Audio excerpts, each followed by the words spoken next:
సూర్యాపేట జిల్లా మద్దిరాల మండలం పోలుమల్లు గ్రామంలోని ప్రభుత్వ ఉన్నత పాఠశాలలో సోమవారం ఒక్కసారిగా పాములు దర్శనమై కలకలం రేపాయి. పాఠశాల ఆవరణలోని తరగతి గదుల వద్ద పాములు సంచరిస్తుండడాన్ని గమనించిన విద్యార్థులు తీవ్ర భయాందోళనకు గురై ప్రాణభయంతో బయటకు పరుగులు తీశారు. విషయం గమనించిన ఉపాధ్యాయులు వెంటనే అప్రమత్తమై విద్యార్థులను సురక్షితంగా అక్కడి నుండి తరలించడంతో పెద్ద ప్రమాదం తప్పింది. సూర్యాపేట జిల్లా మద్దిరాల మండలం పోలుమల్లు గ్రామంలోని ప్రభుత్వ ఉన్నత పాఠశాలలో సోమవారం ఒక్కసారిగా పాములు దర్శనమై కలకలం రేపాయి. పాఠశాల ఆవరణలోని తరగతి గదుల వద్ద పాములు సంచరిస్తుండడాన్ని గమనించిన విద్యార్థులు తీవ్ర భయాందోళనకు గురై ప్రాణభయంతో బయటకు పరుగులు తీశారు.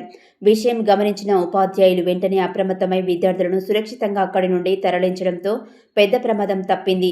కనిపించిన పాము పిల్లలు కట్లపాములు, రక్తపింజర లాంటి విషపూరితమైనవిగా నిర్ధారించి వాటిని సిబ్బంది కొట్టి చంపారు. పాఠశాల ఆవరణలో విష సర్పాలు రావడంతో విద్యార్థులు, వారి తల్లిదండ్రులు తీవ్ర ఆందోళన చెందుతున్నారు. అయితే పాఠశాలలోనే పాత క్లాస్ రూమ్ల గోడలు పూర్తిగా పగుళ్లు పట్టడం, పైకప్పులు శిథిలావస్థకు చేరుకోవడం వల్లే అక్కడ పాములు ఆశ్రమం పొందుతున్నాయని స్థానికులు చెబుతున్నారు. విద్యార్థుల భద్రతను దృష్టిలో ఉంచుకొని ప్రభుత్వం తక్షణమే స్పందించి ఆ పాత భవనాలను కూల్చివేసి కొత్త భవనాలను నిర్మించాలని తల్లిదండ్రులు, గ్రామస్తులు డిమాండ్ చేస్తున్నారు. పాఠశాల ఆవరణను పూర్తిగా శుభ్రపరచడంతో పాటు భవిష్యత్తులో పాములు రాకుండా శాశ్వత నివారణ చర్యలు చేపట్టాలని అధికారులను గ్రామస్తులు, తల్లిదండ్రులు కోరుతున్నారు.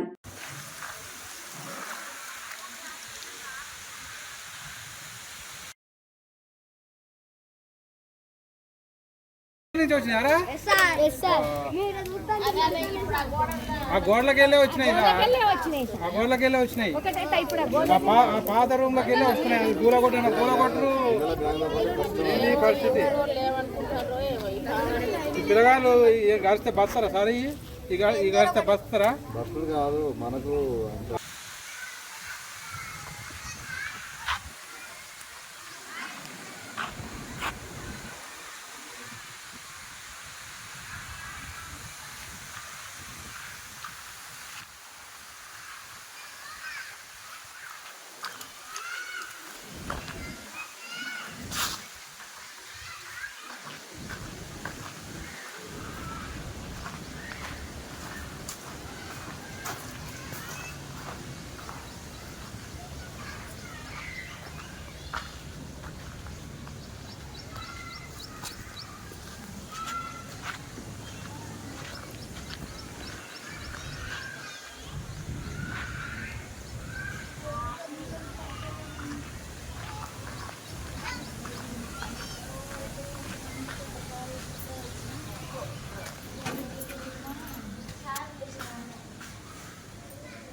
నుంచి వచ్చినారా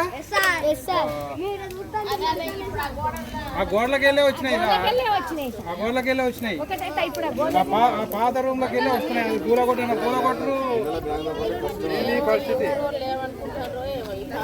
ఈ పిల్లగాళ్ళు కలిస్తే బస్తారా సార్ ఈ కలిస్తే బస్తారా బస్సులు కాదు మనకు